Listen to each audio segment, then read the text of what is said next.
Yo YouTube, what is up? This is Ice Cold Beers 2 bringing you a video on how to attribute your stats in Bladedancer and what you should use on Bladedancer. So let's go through the tree here. Alright, so for grenades, you're gonna have a flex grenade, a skip grenade, and an arc bolt grenade. Now, depending on how you're gonna play, usually 9 times out of 10 skip grenade is gonna be the right choice. Flex grenade is pretty decent for, say, if you're running a shotgun and Viz, you can just run it behind someone, throw a grenade and a shotgun in one. That works pretty well too. Arc bolt grenade, it's not as good anymore. I rarely use it. It's okay for getting people around corners, but it just doesn't deal a lot of damage, and it doesn't feel like it's as good as the skip grenade. But the skip grenade, you gotta know how to use it. You want to throw it not at people, but in front of them, so the trackers, whenever they hit the ground, they're gonna go that direction. And you want to bounce it off walls or bounce it in front of them, so whenever it hits, it seeks them. Other than that, skip grenades are the way to go for the first column, I'd say. Second column, blink all the way. If you're gonna use Bladedancer, you should use blink. If you want to use these, go for it. Sometimes in PvE, you could use those. That's probably a better choice in PvE, depending. So there's not much really I can talk about right there. And then for your arc blade, you got Showstopper, which when you hit R2 or whatever you have it set as, you do like a circle, spin, slice, and jab stuff that kills nearby enemies. It's okay. I don't usually use it though. It's good for control in 6v6 game modes. Other than that, Razor's Edge, whenever you hit your designated button, you unleash a destructive wave that goes straight in the direction you're looking. It's kind of hard to get used to once you start using Bladedancer, but it's really good if you know how to use it and you can catch people off guard when you're using it. Just practice if you're using it. Go into control and start throwing razor edges at people. You'll get used to it. It's really good.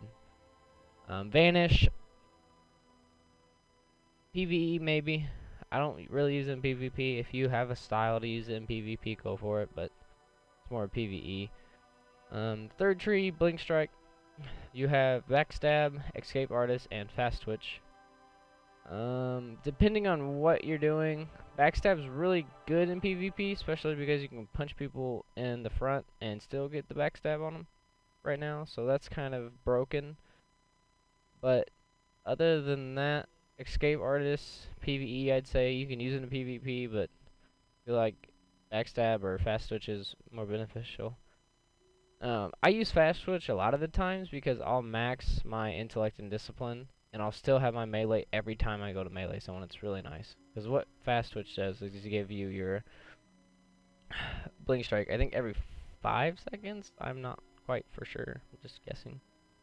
And then your first path of attributes, you got one on toughness and speed, or recovery and speed, and then recovery toughness.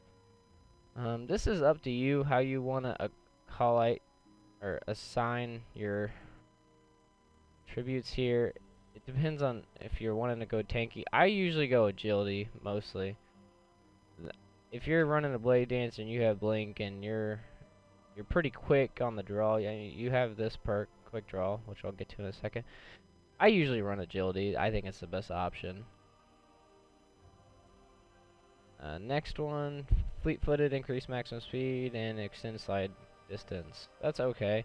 If you're running a shotgun, that's a pretty good perk because you can slide towards the people. Quick draw, weapons ready immediately. I usually use this just because you can get that first shot faster. Shadowjack, oh, sorry about that. Another PvE weapon, or PvE perk. You can use it in PvP though. There are times in PvP where I'll get to that when you get to Crouch Stalker, that it's really good. And then your third attributes, all attributes, toughness at all costs, and then maximum battery recovery. Like I said, depending on what you're going for, it's up to you. I usually go agility. And then last column, Encore, Stalker, and Hungering Blade. This perk, Encore, killing enemy with Arc Blade extended its duration, is rarely used. I don't think I hardly ever see people using this. There is a reason, because if you have Arc Blade, you're gonna die before you get to kill 5 people probably. Unless you have Hungering Blade.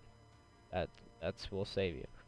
So whenever using Bladedancer, if you're about to use your blade, about to use your Arc Blade, and you have Stalker on, always switch to Hungering Blade. If you're running trials and you want this on, whenever you get your super, put on Hungering Blade. It'll save your life. Whenever you can be literally no health and kill someone with this and be full again. It's crazy. It is the best perk for Arc Blade. The super, not the whole class. For the super. But Stalker, I use Stalker a lot, and then whenever I get my super, I'll switch to Hungering Blade. Stalker allows you to gain invisibility, and the main thing that this is going to be used for is if you crouch out of their GPS on the top left, you have 5 seconds to get to them before it blinks. It takes the same effect as you're crouching, but crouching is 3 seconds. So this is a great way to flank people, and then you can even double it with Shadowjack. You can go run farther, invisible. A lot of the times they won't catch you unless they know you're coming. If you do it once, they're probably gonna expect it again. So that's about all for the Bladedancer perks.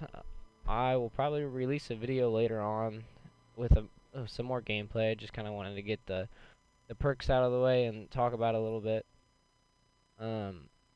It's a really good class. The only thing that people have a problem with is sometimes Arc Blade dies really fast. But if you use it correctly and the way how you use it is gonna really affect how this subclass works for you. That's all I got. Thanks for watching. Peace out, guys.